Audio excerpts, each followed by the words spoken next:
everybody, Lilted for Life here, bringing you guys a brand new video, or at least a brand new type of video, something I haven't done in a long time. So, for those who have been with my channel for a very, very long time, you guys will remember that me, Boomer, and all of my other friends, or at least a couple of my other friends, used to do top 10 videos all the freaking time. Like, we did them almost as often as we do deck profiles, which was pretty crazy.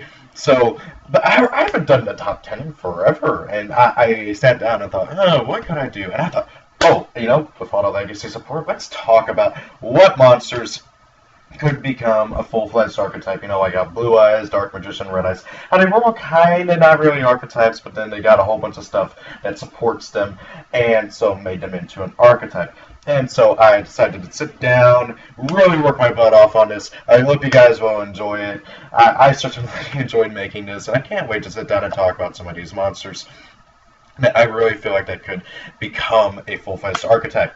Now, first and foremost, a few rules. Obviously, no monsters that already have a full-fledged archetype. There is one exception, though, because I feel like that he kind of deserves it for as important as he is.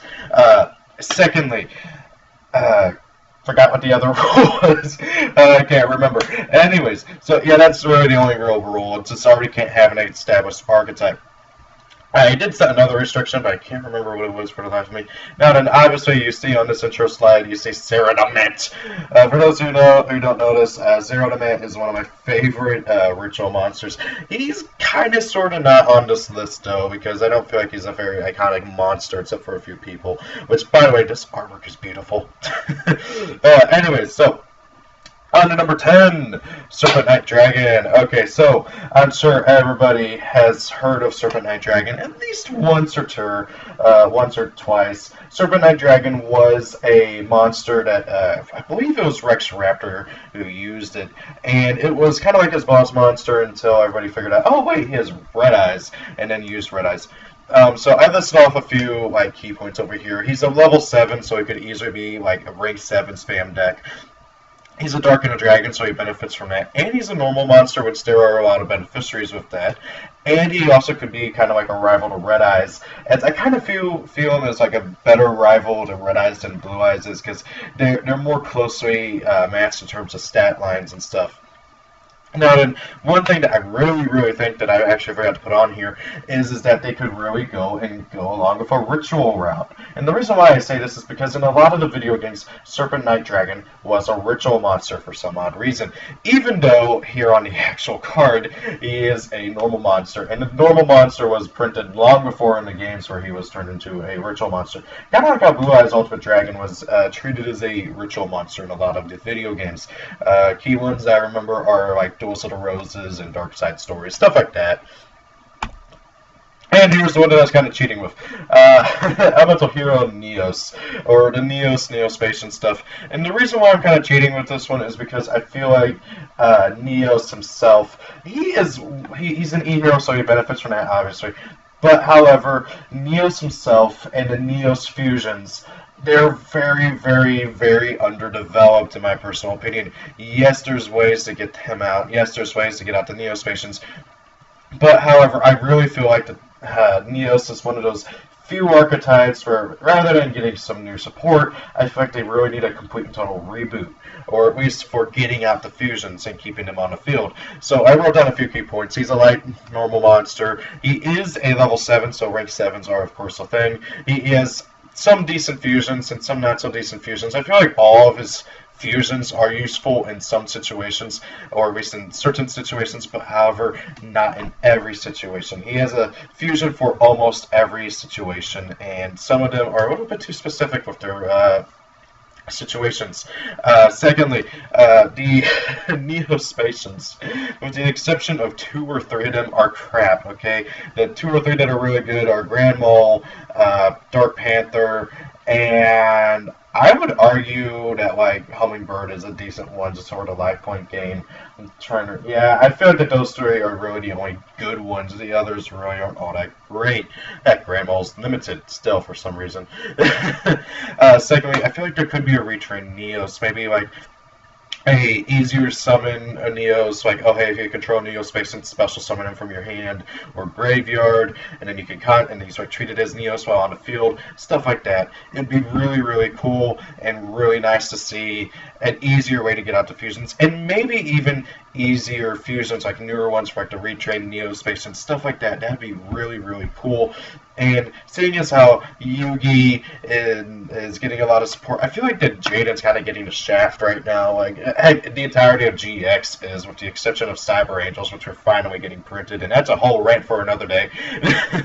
But seriously though, I really feel like that after Konami is done with this original Yu-Gi-Oh! Nostalgia hype, that they should really start going on to GX and then 5Ds and maybe Sexual and Arc V as time progresses, you know. Obviously right now we are in Arc V, but however, I would really like to see some old school support for cards from GX and 5Ds, and maybe even Zexal for certain archetypes, as Zexal was the era of 3-card archetypes.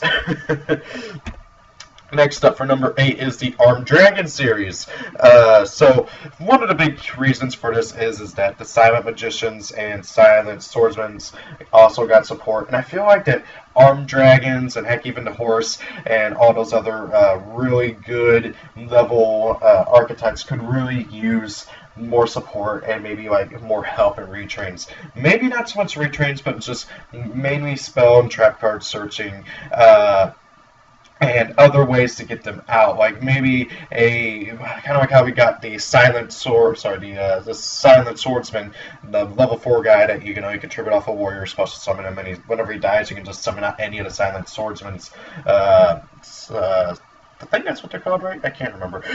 From the deck by themselves. I feel like that would be really cool for the Armed Dragons to get that as well. Now, you may be wondering why I chose the Armed Dragons over the Horus archetype, okay? As the two archetypes are very much comparative. The Horus archetype, though, many people consider us to be better because they are all about spell negations. First and foremost, I feel like the Silent Swordsman does it a whole lot better than Horus, okay? Horus, you have to choose to negate. Silent Swordsman just says, screw it, all spells are negated. End of story. Secondly, the Armed Dragons were a big part in the anime, or at least for Chaz, okay? Chaz used the Armed Dragons along with the Ojamas, and I really feel like that the Armed Dragons, they could really use some more support because of how they played a key role in the anime, and they hold a lot of nostalgia for a lot of people. Heck, Armed Dragon level 10 is actually a somewhat expensive card for the fact that nobody uses it. Even in an Armed Dragon deck, barely anybody uses it. So, really, I feel like that they could really, really use a lot of more support because of the nostalgia factor and the fact that they were a really key archetype in GX, or at least until Chaz became more focused on his Ojamas. Next up is Black Rose Dragon. Okay, so Black Rose Dragon is quite possibly one of the most iconic monsters out of the 5Ds format. Or sorry, era, I should say. And she is a really, really awesome monster. And sadly, not many people even know that Black Rose has a second effect. Most people just know it for its nuking effect. But it has another really good effect. And it's all about plants. And so we could easily see a plant synchro-oriented deck all about getting out Black Rose Dragon and maybe have some spell trap card support for it. And the plants that like benefit off of like Black Rose's effects, like maybe plants that get effects off whenever they're destroyed by a card effect, and plants that get effects off whenever they're banished, because Black Rose Dragon does banish a plant type from the graveyard to use its other effect. Another thing that I think would be kind of cool to see is an assault mode version of Black Rose Dragon. How they would go about doing this, though, scares me a little bit, because they could easily turn it into like a Chaos Emperor version or something, like, because all the assault modes are upgraded versions of the previous, like, standard versions of effects and stuff, you know. Red Dragon Archfiend Assault Mode nukes the whole field. Stardust Dragon Assault Mode says, oh, I negate everything. And then you got all those other Assault Modes here are just better versions of their originals. So, as for Black Rose Dragon Assault Mode, it'd be very interesting to see how they would go about doing that. Like, maybe it destroys all cards on the field and in the hand, except itself or something. I don't know. Anyways, though, seriously, I think that would be really cool. Not to mention, it could just be easy level 7 synchros in general, just allowing for, like, even Clearwing and all the other guys out there that are really good level 7 synchros. Next up is Ultratron. Okay.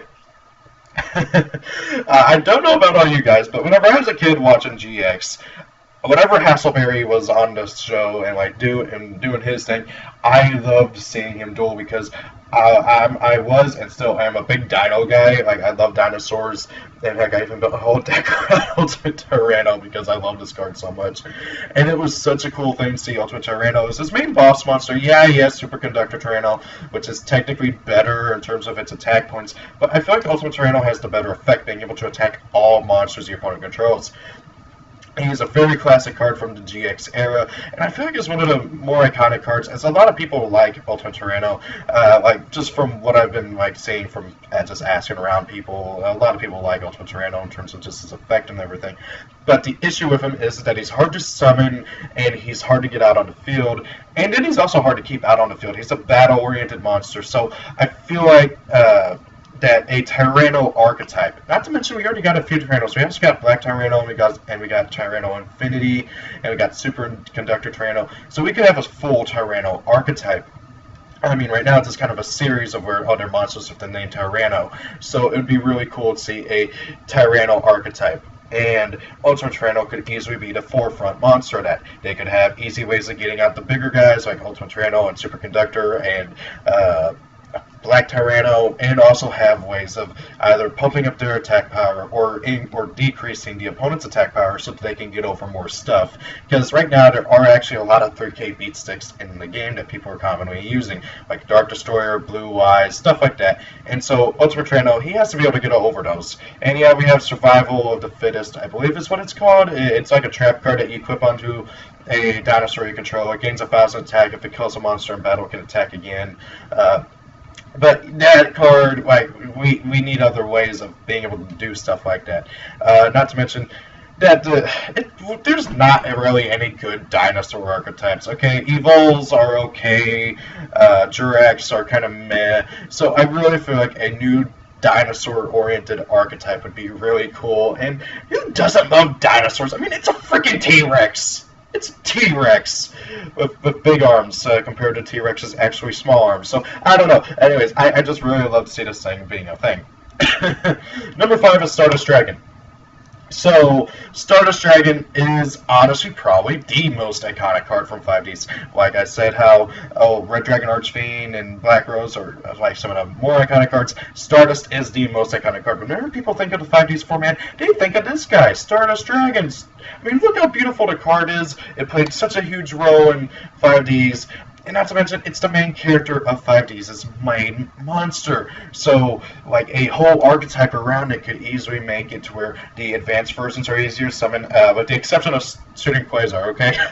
With the exception of Shooting Quasar, that guy needs to remain being hard to summon and being well worth going into. But however, the other advanced forms like Shooting Star, Majestic Star, the other new ones from the manga, I can't remember all their names, but you guys know what I'm talking about. And they could make those guys easier to go into. Basically, do what they did with Red Dragon Archfiend, okay?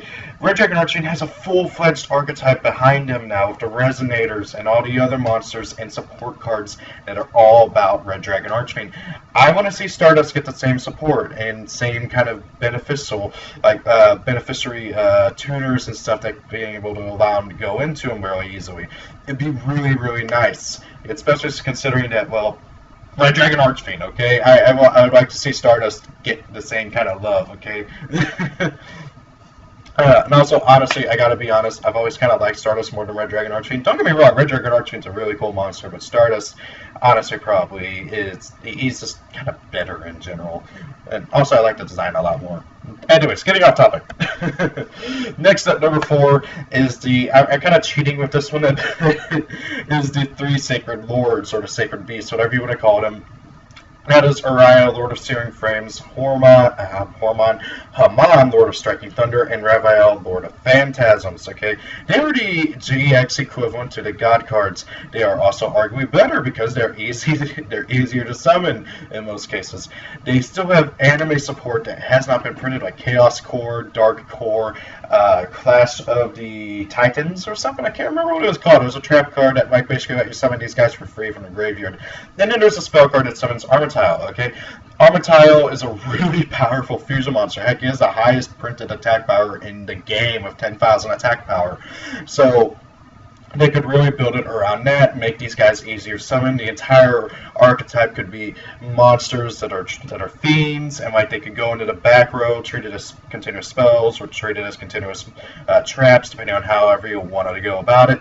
And that's why I put down servants, because well, we got Raz Disciple, so I would like to see some disciples of Uriah, Haman, Raphael. Now, of course, I'd like to see the Egyptian god cards fleshed out more with their support and everything. But considering how they've actually been getting quite a bit lately, I would like to see the Sacred Beasts a bit more as.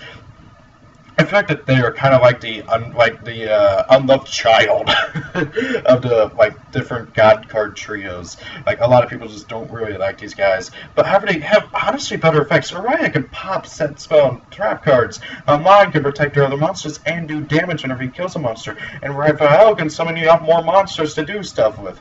So really, honestly, I feel like that these guys really deserve more love than they get, and some more support, as well as also the anime support, especially Lost Paradise. Actually, I can't believe I forgot to mention it. Lost Paradise, guys, if you don't know, is a field spell from the anime that basically says if you control one of the sacred beasts, you get to draw 2 cards in addition to your normal draw. So it's very, very good. It's basically pot of greed every single turn, and you still get your normal draw. So if we got the anime support, and we got some new support, like new little servants and stuff like that, that'd be really, really cool to see. And honestly, still, again, my GX fanboyism is showing, okay? Next up, number 3, Yubel. Another GX card. A lot of these are from GX. So, Yubel is, I would say, one of the most well-known cards from GX. Yubel, she, and her other 2 forms are really, really awesome cards, and they're really fun decks to, and she's a really she's a really fun card to make a deck around. And so an entire archetype around her could really, or at least some support to help get her out and stuff, because she is a freaking level 10, and you have to either tribute summon her or get her out through other means. So, some things is I feel like easier methods of summoning, spell and trap cards, servants that can respawn, like if they're tributed. So like, okay, like I don't know, like a Yubel token. No, not a Yubel token. Like a Yubel, like I don't know, like a kid version of her that whenever it's tributed off, it comes back at end phase because Yubel needs to tribute off a monster in order to stay on the field, or like another version or something, or even the same card really, that comes back whenever it's destroyed or tributed, because the other 2 forms of Yubel do destroy, or at least the second form destroys every monster. The more advanced form just simply kills the monster it's battling. So I feel like another form, or like a few other forms, and some spell and trap cards to search her out, and also to force your opponent to attack into her, would be really, really nice, because sadly the first form of Yubel only gets the damage done to your opponent if it's attacked, which is kind of obnoxious, really. So I feel like a lot of spell and trap card support that search her and make your opponent attack her would be really nice, as well as also some monsters that can continuously respawn at end phase or any other time to keep feeling her effect would be really, really nice. Number 2, I have Relinquished, okay? Remember I said Zero Demand is probably my favorite ritual? It's time with Relinquished. Okay, Relinquished is one of the most awesome ritual monsters out there. He's honestly probably one of the better ritual monsters from the original series, and he has a really good fusion, which actually just came off of the ban list. So since if Konami really wants to keep riding this original series nostalgia, I feel like it would only make sense for Relinquished and therefore also Phasanizer Strict to get more support and therefore to be a lot better. I feel like some retrains would be pretty nice, although, like, really honestly, all I really want to do is have the exact same effect for them, but also protect from destruction, like stuff like with the like for instance, Relinquished can only save himself from being destroyed by battle by destroying the equipped monster, so I feel like being able to save himself from being destroyed by card effects would be really nice. I feel like some searches would be really nice. Probably retrains of also Phasanizer Idol would be really nice. Like it still treats itself as Phasanizer Idol, but is better or gives additional effects.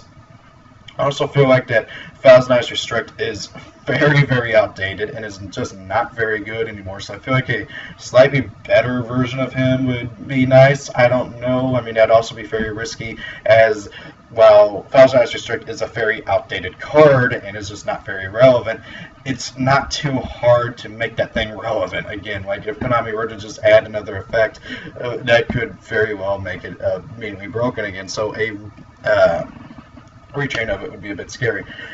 Also, I feel like that it could possibly become a bit of a rank 1 spam deck, which we haven't really seen at all, which would be very nice. And maybe a fusion or an Xyz, like maybe a rank 1 Xyz that is kind of like a Thousand Eyes Restrict, but maybe it needs 3 level 1s or something like that to go into. You know, make it better than Thousand Eyes Restrict, but make it hard to go into. That's kind of what I was thinking. And I was also thinking of maybe a better ritual spell that still specifically lists Relinquists, but however, it just has a better effect, like maybe a protection effect in graveyard, something like that. That away so that you can still benefit off of pre-prep, but also still be able to bring out Relinquish with a better ritual spell. Some honorable mentions.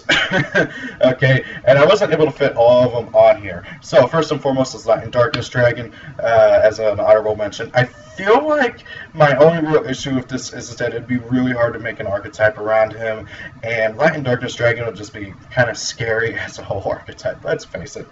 I feel like Summon Skull already kind of has a thing going on with the Red Eyes archetype, so it'd be nice to see him get his own kind of thing going on. I don't feel like that he really kind of deserves it as he's being integrated into the Red Eyes stuff. Zero Demand, I've mentioned before, this guy is one of my favorite rituals, just for mostly design, really. I mean, yeah, he's a 2000 beat stick, but he's absolutely terrifying to look at. I mean, you guys saw that picture at the beginning. This guy is really cool. He's one of my favorite ritual monsters out there. The issue with him is that he's not he's not a very memorable monster. Most people remember him for that one duel with Bandit Keith, who was possessed by Merrick and everything, and that's actually a mirage. That's the reason why I like him so much, is because he was so awesome in that duel. But however, that's about it. Like, he was never used again to my knowledge, and he wasn't really a big role in any of the video games or anything. He wasn't like the boss monster of an antagonist in the video games or anything. So therefore, he's not a very nostalgic monster. And then finally, after the Masked Beast, and also therefore as an extension, the whole Mask archetype in general, which really isn't much of an archetype because it literally just consists of Masked Beast, those two Vanillas, whose name escapes me right now, and the Masked Beast Descardius, or whatever it's called. The issue with this guy is that it's again not a very memorable monster. Not many people remember the Masked Beast. Not to mention, he's just not a very good monster himself. The Masked Beast Descardius and also the Mask Spell and Trap cards aren't really all that bad, but however, they are also not really all that amazing. So while Konami could really do some fun stuff with it, I feel like that it'd be a very big catch. Like, it would take a lot of people to get really wanting to play it. Another card that I was thinking about putting on here, but again, I couldn't really think of any ways that Konami could really make it better, is the Perfectly Ultimate Great Moth. But however, really, the only way to really make it better is to speed it up and make sure that it has a better effect. I mean, Perfectly Ultimate Great Moth doesn't even have its anime effect where it reduces the attack points of your opponent's monsters. Like, what? So that monster really would need a lot of things and need a lot of protection spells and traps and monsters and stuff like that. So, with all that being said, you guys are probably wondering what I put as number 1. Yeah, come on, there we go. Gate Guardian, and therefore also Sangatsuijin and Kazijin. Okay, people are probably angry at me right now. And or maybe there's people agreeing with me. So there's lots of possibilities that Konami could go with this. Okay, Gate Guardian is quite possibly one of the most recognizable monsters out of the original series. And heck, it was so recognizable, and people loved the Paradox Brothers so much that they brought them back in GX, and it was awesome. Okay, the Gate Guardian is quite possibly one of the coolest and also hardest to summon monsters in the game. It's 3750. I believe that's the strongest warrior monster in the game right now. Correct me if I'm wrong about that. But however, you don't really get much for it. I mean, heck, technically speaking, Sangatsuijin and Kazijin do a lot more damage than just simply Gate Guardian by himself, because they're all, I think Sanga's 26, Kazijin's 25, 24 and Surgeon's 25, I think, if I remember right. So the thing is that I feel like that Konami could really go in a lot of different directions with this. They could give them pendulums. They could give them an Xyz. Make an Xyz version of Gate Guardian or a fusion version of Gate Guardian, like an Xyz version it's 3 level 7s going to, and has a really boss effect, a fusion monster that has a really, or maybe give them both, it'd be really, really cool, and along with the pendulums, because then that way you can easily get out Sanga Surge and Kazujin, as well as any possible retrains for them.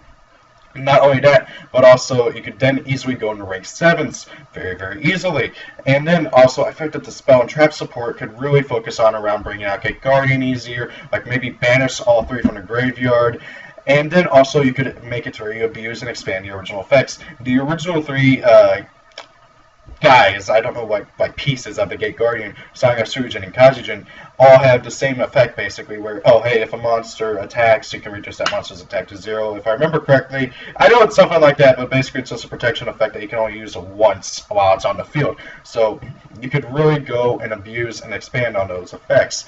Not only that, but, and I can't believe I forgot to put it on here, but there is a few anime cards from the Paradox Brothers Return in GX, that I actually completely forgot to mention on here that they could print as well.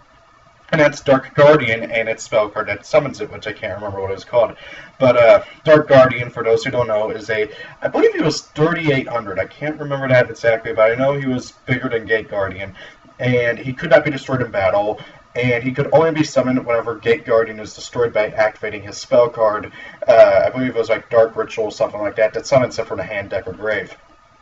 So, Dark Guardian, with maybe a better protection effect, because just being able to be protected from battle isn't all that great. And considering how you have to let the original Gate Guardian die, so even if they do remake Gate Guardian with like Gate Guardian Deus Ex Machina or something like that, I don't know, it'd be kind of hard to incorporate him into there. But however, I would still really like to see this. Okay, Gate Guardian is a really cool monster, and a lot of people have a lot of fond memories with it. And heck, even just trying to get the card, like, holy crap, I would love to have a first ed mint condition original Gate Guardian, but god dang it, it's like $100. So, Gate Guardian, it's got a lot of nostalgia factor. It's one of the most iconic monsters from the original series. There's a lot of possibilities with it, and heck, I would really, really love to see Konami go and do this. It'd be really, really, really cool. So, guys, thank you all for watching. Tell me what you guys think. Tell me if I missed any iconic monsters. I tried my hardest to think of some that weren't part of archetypes already, which is why I have Neos on here. He's like, I needed a 10th. I put him at 9 because, really, honestly, Serpent Knight Dragon, not as much possibilities as there are with Neos. So, guys, thank you all for watching. Hope you enjoyed the video. If it's your birthday, happy birthday. And, guys, see you all later. Thank you all for watching. Tell me what you guys think about the number of this top 10 style. I do want to try and keep doing top 10s and maybe do more. I don't know. If you guys have any suggestions for what top 10s I should do, please leave them down in the comments below. Again, thank you all for watching. Have a great day. Peace out.